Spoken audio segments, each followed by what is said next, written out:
বিসমিল্লাহির রহমানির রহিম।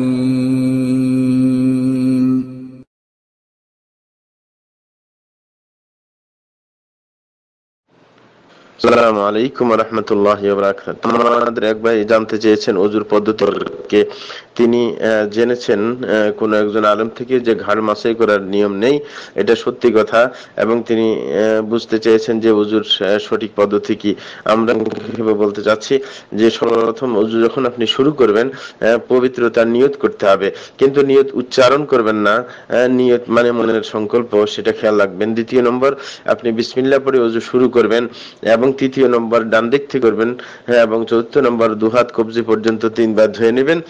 5 নম্বর, এবং পা দুটো ধোয়ার সময় আঙ্গুলগুলোর মধ্যবর্তী যে ফাঁকা জায়গা আছে সেগুলো আপনার কনিষ্ঠাঙ্গুলি দিয়ে একটু মলে নেবেন, ঘষে নেবেন। 6 নম্বরে সে 1 বা 3 চিল্লু আপনার পানি দিয়ে আপনার ডান হাতে নিয়ে একসাথেই আপনি কি করবেন, 3 বার কুলি করবেন ও নাকে পানি দিবেন। আর নাকের ছিদ্র ভালো করে বাম হাত দিয়ে পরিষ্কার নেবেন। নাম্বার হচ্ছে 3 বার আপনার সমস্ত মুখ, কান থেকে কান পর্যন্ত, মাথার চুল থেকে আপনার চিবুক এবং দাড়ির নিচ পর্যন্ত ধুয়ে নেবেন। 8 নম্বর হচ্ছে দাড়ি খেলাল করে নেবেন, এবং 9 নম্বর উভয় হাত কনুই সহ 3 বার করে ধুয়ে নেবেন।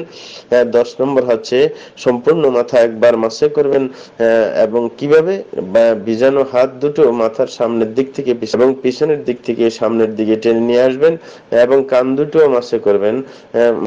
উভয় তর্জনীর মাথা দুটো কানের মধ্যে ঢুকিয়ে দিবেন, এবং বৃদ্ধাঙ্গুলি কানের বাইর মাসে করবেন বৃদ্ধাঙ্গুলি দিয়ে।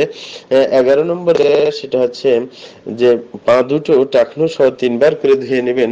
12 নম্বর যেটা, সেটা হচ্ছে ওযু শেষে আপনার নিচের যে কাপড় আছে, আপনার লুঙ্গি পাজামা যেটাই বলেন, সেটাতে একটু পানি ছিটিয়ে দিবেন যেন সন্দেহ দূর হয়ে যায়।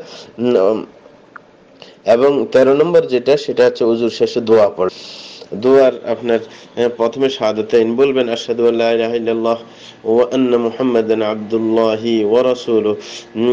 এটা হচ্ছে একটা, অথবা এরকমও বলতে পারেন, আশহাদু আল্লা ইলাহা ইল্লাল্লাহু ওয়াহদাহু লা শারীকা লাহু ওয়া আশহাদু আন্না মুহাম্মাদান আবদুহু ওয়া রাসূলুহু আল্লাহুম্মা ইজআলনি মিনাত তাওয়াবিনা ওয়াজআলনি মিনাল মুতাতাহহিরিন। হ্যাঁ, এটাও বলুন, অথবা এটাও সাথে সাথে এটাও বলতে পারেন যে সুবহানাকাল্লাহুম্মা ওয়া বিহামদিকা আশহাদু আল্লা ইলাহা ইল্লা আনতা আস্তাগফিরুকা ওয়া আতুবু ইলাইক। এটা হচ্ছে আপনার ওযুর সাধারণত নিয়ম। এখানে আপনি দেখতে পেয়েছেন যে মাথা ঘাড় মাসে করার কোনো ব্যাপারই বলা হয়নি, সুতরাং বুঝতে পারলেন যে ঘাড় মাসে করা যেটা, সেটা হাদিস দ্বারা প্রমাণিত নয়, বরং সেটি একটি বেদাতি কর্মকাণ্ড। সুতরাং সেটাকে পরিত্যাগ করতে হবে। ধন্যবাদ।